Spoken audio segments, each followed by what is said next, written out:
Here's White versus the Sicilian, Lesson 8, Part 2. White just played its 12th move of Kingside Castle, and we're going to continue looking into what happens when Black takes this poison pawn here on e4. So Knight takes e4, Knight takes e4, Queen takes d4, Knight takes d6 check, e takes d6, Queen e2 check, Bishop e6, Bishop takes e6, Black castles, Rook a d1, Queen f6, Bishop d5, Knight c6, c3, and Black was left with a horrendous pawn structure in this game of Ivanchuk versus Shirov from 2001. So now we'll return to here and Black's 12th move of Kingside Castle. White plays Knight d e2, Queen takes b2, Bishop b3. Nice way to kind of lock in that queen there. Queen a3, King h1,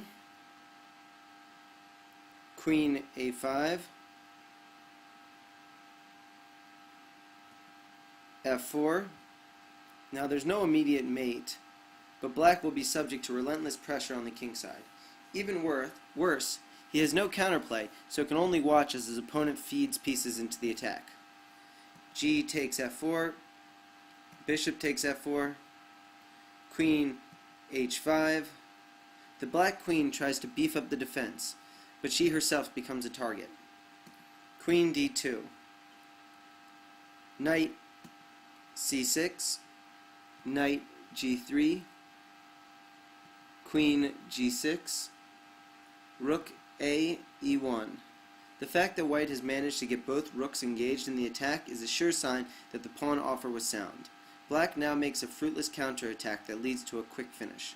Knight h5, Knight f5, Bishop takes f5, e takes f5, Knight g3 check, Bishop takes g3, Queen takes g3, Knight e4, Queen h4, Rook f4, Queen h5, Queen f2, threatening to trap the Black queen with Rook h4. You will notice that the bishop sitting quietly on b3 is continuing to the attack in a big way, as it prevents f7 f6, which would not only provide an escape route for the Black queen, but also block the dangerous f5 f6 advance. Bishop d4, Queen g3 check, King h7, Rook h4, Queen takes f5, Knight g5 check, King g7, Knight takes f7, and Black resigns.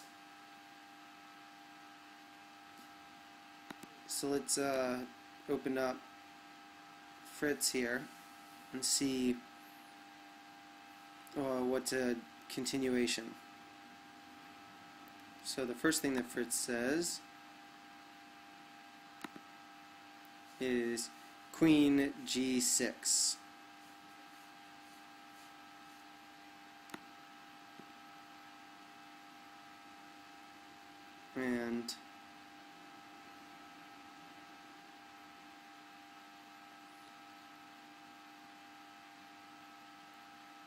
And Rook g4,